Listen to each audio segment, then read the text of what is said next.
आदिवासियों के हृदय सम्राट तथा माजी मंत्री एडवोकेट शिवाजीरावजी मोघे, इनकी यहाँ एक मुलाकात हो रही है। एडवोकेट मोघे जी ने विविध मिनिस्टर पद घोषित किया है और आदिवासियों की सेवा तन मन धन से उन्होंने किया है। आदिवासी का सर्वांगीण विकास के लिए उनका बहुत बड़ा योगदान है महाराष्ट्र में, और महाराष्ट्र में सबसे पुराने और सीनियर मंत्रियों में एक गणना होती है एडवोकेट शिवाजीराव मोघे जी की। आज यहाँ इसलिए यहाँ उपस्थित है आदिवासियों का आराध्य दैवत पारी कोपार लिंगो, और इस पारी कोपार लिंगो का शोध किसने लगाया, इसके ऊपर ये मुलाकात है। और इस कार्यक्रम में जिस आयोजन किया था, गुफे का शोध लगाया था, वो गुफे का शोध और जनक निर्माता स्वर्गीय केबीजी मरस्कोले इन्होंने लगाया, और वो 1984 में इस गुफा का शोध लगाने के बाद एडवोकेट मोघे साहब के उद्घाटक के रूप में एक बहुत बड़ा कार्यक्रम आयोजित किया और बहुत बड़ा सम्मेलन आयोजन किया था, यात्रा आयोजन किया था।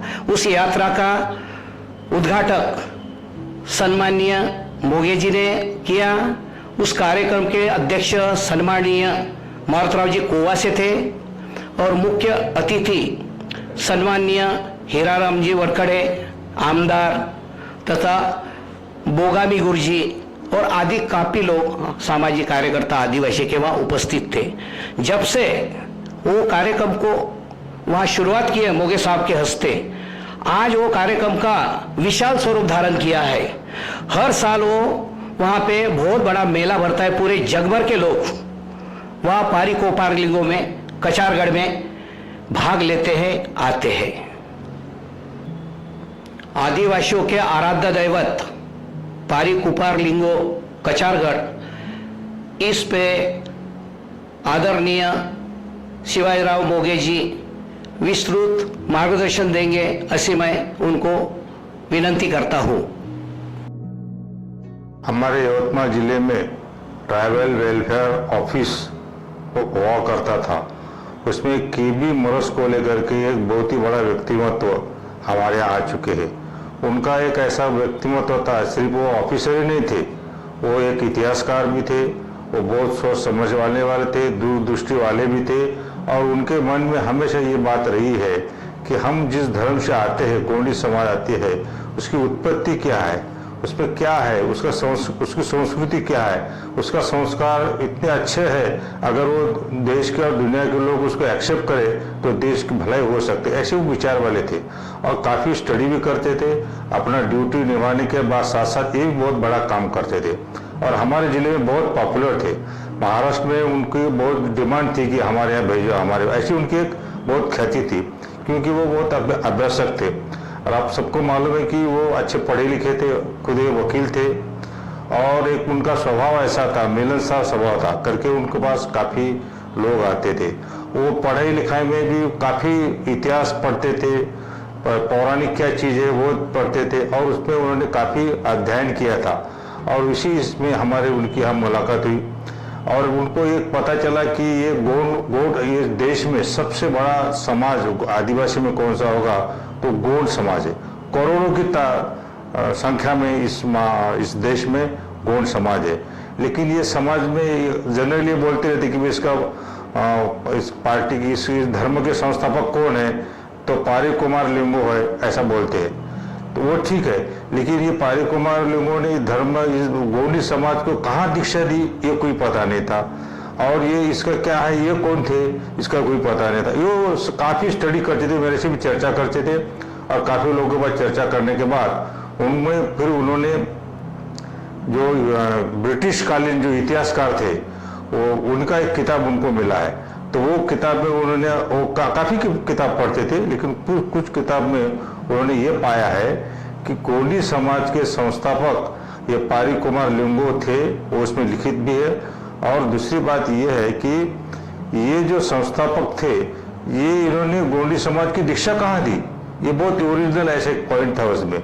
लेकिन इसमें काफ़ी अध्ययन हुआ कोई, लेकिन उस किताब में ये काफ़ी सविस्तर से लिखा हुआ है कि ये कसारगढ़ करके गोंदिया जिले में एक स्थान है, बहुत ही पवित्र, होली जिसको बोलते हैं, होली प्लेस है, बहुत यानी नेचुरल भी है और एक होली जैसा है, और वैसे भी लोग जाके आते थे। लेकिन उसका एक इतिहास मालूम नहीं था। बाद में श्री के.बी. मोरस-कोल्हे ने इसके बारे में अभ्यास किया, उसका अध्ययन किया, और उसके बाद में ये पता चला कि ये स्टडी के बाद वो ये कंक्लूजन पर आ गए कि ये पारी कुमार लिंगो जो है धर्म संस्थापक गोंडी समाज का, इन्होंने दीक्षा जो दी वो कसारगढ़ में दी है, ऐसे वो कंक्लूजन पर आ गए। फिर काफ़ी लोगों ने चर्चा की, वो जाके आए, वहाँ जाके अभ्यास किया, नेचुरल अभ्यास किया, हिस्ट्री का अभ्यास किया, और बाद में इन्होंने तय किया कि ये कसारगढ़ी ये गोंड समाज का जो धर्मगुरु थे, उन्होंने यहाँ दीक्षा दी है करके इसको इस प्लेस को, ये होली प्लेस को पूरी दुनिया में ये स्थापित करना चाहिए कि ये इतना बड़ा करोड़ों पॉपुलेशन वाला जो धर्म गोंड धर्म है, तो इसका जो संस्थापकों ने और वहाँ की जो गोंडी समाज को जो दीक्षा दी है वो कसारगढ़ में दी। फिर उन्होंने मुझे भी चर्चा की। फॉर्चुनेटली मैं शंकरराज चौहान साहब के मुख्यमंत्री जी, तो उनके मंत्रिमंडल में आदिवासी विकास मंत्री भी था, तो उन्होंने मुझे क्या कि नहीं आप जाना चाहिए और वहाँ अपने वहाँ शुरुआत करनी चाहिए। तो के.बी. मोरस-कोल्हे के आग्रह से, और उनका काफ़ी यूनिट था, उनके पास काफ़ी लोग संग्रह भी था, वो काफ़ी उनके पास एक्सपर्टी लोग भी थे। फिर उन्होंने बोले कि नहीं, अपना वो एक दिन ऐसा है कि जिस दिन फुल अपना मुंड रहता है, तो माघ महीने में ये रहता है, तो उस दिन करेंगे। तो शायद वो फरवरी 1986 में, तो 1986 में हम वहाँ गए, और वहाँ जो कसारगढ़ है आज जो अविकसित, पहले ज़माने में अविकसित था, उसका उस दिन उद्घाटन हुआ। और उस दिन वो हमारे अभी माजी MP है, उस टाइम पर वो माजी MLA थे, वो भी अध्यक्ष थे, 2-3 MLA भी थे, काफ़ी गोंड समाज के पुराने लोग, नए लोग, उसमें काफ़ी लोग आए।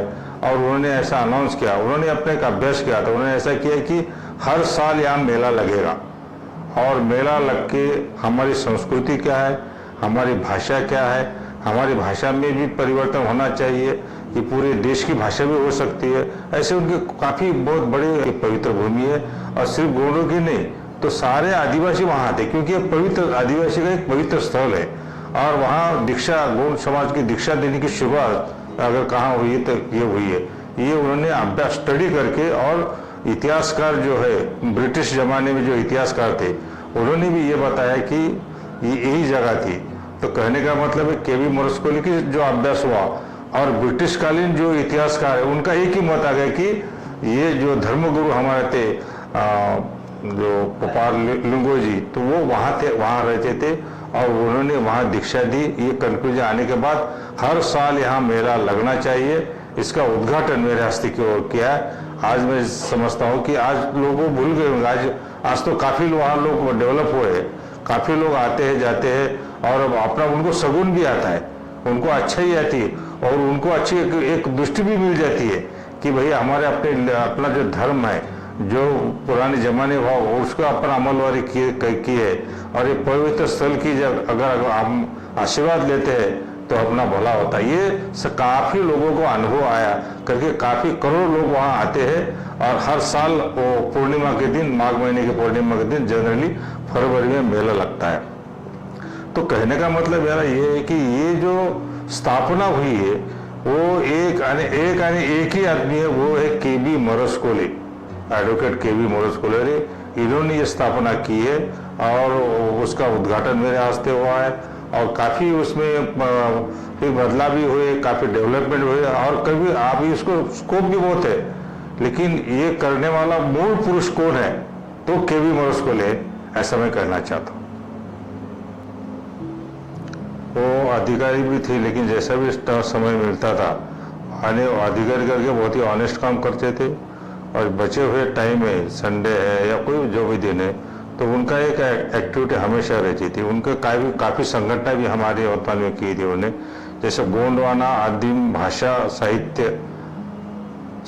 आणि संस्कृती ऐसा एक संगठन था, आदिवासी कर्मचारी संगठन था, आदिवासी विद्यार्थी संगठन था, और ये पारी कुमार लिंगो गोंडी धर्म के महासंघ जो कचारगढ़ में था उसके बारे में एक संगठन बनाए थे। और सफरे गोंडवाना यानी जो कल्चर है अपना, उसमें वो काफ़ी उसमें डेवलप किया था उन्होंने, उसके लिए एक्सपर्टी भी उनके पास थे और बहुत अच्छा काम हुआ। पूरे देश में वो घूमते भी थे और उसका प्रचार भी करते थे। ऐसा वो एक व्यक्तिमत्व था जिन्होंने ये कचारगढ़ का जो निर्माण किया है और ये ओरिजिनल जो उसका संशोधन किया है, और ये बहुत ही अनोखा है। और मैं समझता हूँ कि उनकी मैंने काबिल तारीफ करना चाहिए कि इतना उन्होंने सोचा वो बराबर वो जो ब्रिटिश कालीन जो लेखक थे उसमें वो चाह गया, तो उसमें डिटेल था, तो एक मिक्स होकर वो कंफर्म हो गया कि भाई कसारगढ़ जो है यही गोंडी धर्म का जो वहाँ दीक्षा देते थे वही प्लेस है और धर्मगुरु भी वहाँ ही रहते थे। ऐसा उनका जो अभ्यास है, मैं समझता हूँ कि ये बहुत बड़ी बात हुई है और उसके लिए पूरी गोंडी समाज भी उनका बहुत बहुत आभारी है। गोंडी भाषा जो है ये वो अब ओरिजिनल है, ओरिजिनल यानी हजारों साल का उसका इतिहास है गोंडी समाज की। उसकी एक भाषा थी, उसमें एक व्यवहार भी हुआ करते थे, वो उनके तो अपने पूरे देश में उन्होंने राज भी किया है। तो एक गोंडी का बहुत समृद्ध ऐसी वो लैंग्वेज थी, एक लोग थे, उनको वॉरियर थे, झगड़े मैंने पूरे देश में राज भी उन्होंने किया है, अच्छी लोगों को पहचान भी दी है, संस्कार भी अच्छे दिए हैं। तो शुरू में जो बोला है कि उनके जो संस्कार है उनके जो अगर वो जो सही माने में वो आचरण देश के लोग करते हैं तो उसका बहुत भला हो सकता था। और अभी भी क्या हुआ, अनफॉर्चुनेटली वो जो भाषा है उसकी लिपि लगभग खत्म हुई थी, लेकिन एक डॉक्टर शिवराम आत्राम करके है, इन्होंने ये गोंडी लिपि का फिर से संशोधन किया, वो गोंडी लिपि का स्थापना भी की। और उसके लिए जो उनको प्रोत्साहन अगर किसने दिया होगा तो एडवोकेट के.बी. मोरस्कुले ने दिया है, ये मैं बोलना चाहता हूँ। Advocate KB. मोरस्कुले ने ये भी बहुत बड़ा बढ़िया काम किया कि कचारगढ़ जो है जहाँ धर्मगुरु की जहाँ दीक्षा यानी धर्म का जहाँ दीक्षा देते हैं, तो ये कचारगढ़ का शोध मैंने शुरू में जो बताया कि उन्होंने लगाया और बाद में उसका वो हर साल वहाँ मेला लगाने के लिए उन्होंने वो कोशिश की और वहाँ भी बहुत बढ़िया काफ़ी काम चालू है। दूसरा जो 750 जो उनका एक गोत्र है या कोई उसके समाज में उसके यूज़ करते हैं गोंडी समाज में, इसका भी उन्होंने काफ़ी संशोधन करने के बाद में ये सब लोगों को लिए मालूम होने के लिए भी उन्होंने किया है। तीसरे गोंडी इसके लिए भी कोई झंडा होना चाहिए, पहले ज़माने में हुआ करते थे, वो बाद में लुप्त हुए, इतिहासकार में कोई रहा नहीं। बाद में सब ये इतिहास का सब अभ्यास करके गोंडी समाज का जो फ्लैग है वो कैसा रहना चाहिए वो किया और वो वहाँ से शुरुआत हुई।